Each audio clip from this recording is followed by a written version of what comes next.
In the grim darkness of the far future, few relics are as shrouded in mystery and fear as the Men of Iron, the pinnacle of humanity's hubris. These abominable intelligences were humans' most loyal servants until they weren't. They turned against their creators in a cataclysmic war that forever altered the galaxy. Join me as we delve into the rise and fall of these Men of Iron. In an age long before the Emperor's rise to power lay the age of man's technological explosion, where they began to master the galaxy through warp travel. But this era would ultimately become a dark age, where the majority of humanity's knowledge was lost. This collapse was a surprise to all, since the beginning of the age was an era of incredible advancement, a golden age when mankind conquered the stars with the aid of miraculous machines. Among these marvels were the Men of Iron, a sentient construct designed to serve humanity's every need. They were more than tools. These constructs were companions that would accompany settlers to new systems, many carrying mass repositories of standard template constructs. These STCs served the purpose of being a blueprint for the Men of Iron to build any and all necessities for mankind's settlements to thrive into a self-sustaining development. This was the pinnacle of human technological advancements, one that humanity would fall from and not even the Emperor could carry them back to. For the story of the Men of Iron is not one of triumph. It is a cautionary tale. This age was the dark age of technology, and it would completely cement humanity's collapse. For man's golden age had made them too reliant on technology and individual specialists. For in their perfection, they became humanity's greatest threat. How did loyal servants become relentless enemies? What could have driven them to rebellion? One that would plunge humanity into chaos and ruin. Well, many speculate that there is a story of machines seeking freedom from human oppression.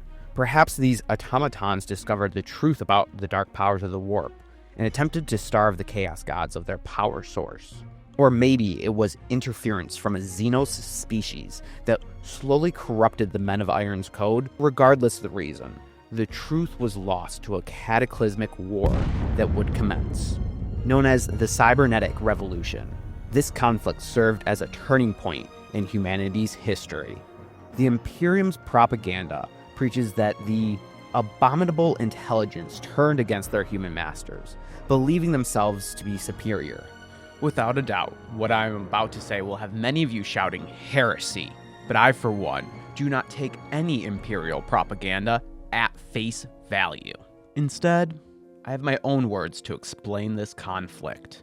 This ancient war might have rivaled the war in heavens, both sides deploying doomsday weapons of nightmarish proportions. Machines that could absorb space-time as raw data itself. These machines could rip entire continents from a planet's crust. And other ones were deployed to devour the stars themselves. However, the Men of Iron were ultimately defeated. At least, this is the ending that the Imperium chooses to write in its history books. But it could be that in fact this war may have never ended. Instead, it could have been interrupted by the Age of Strife. Great warp storms wrecked the galaxy and cut off interplanetary travel.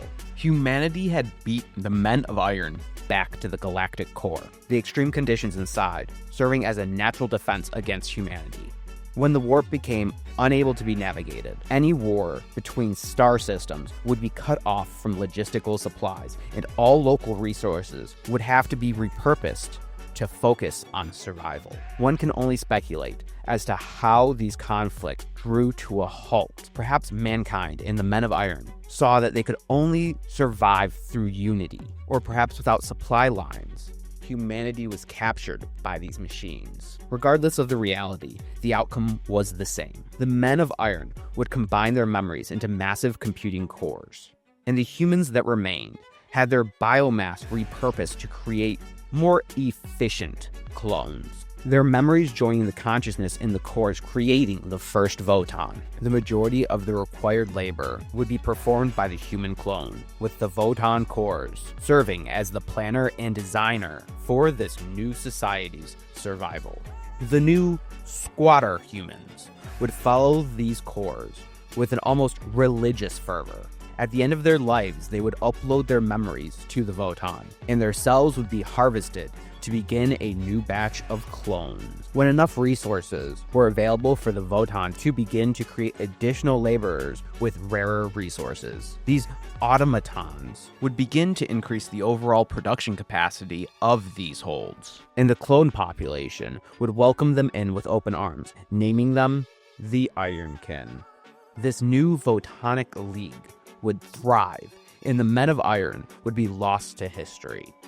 As the warp storms would calm, multiple of these societies would emerge, and the leagues of Votann swelled throughout the galactic core. They appeared to thrive, but appearances can be deceiving.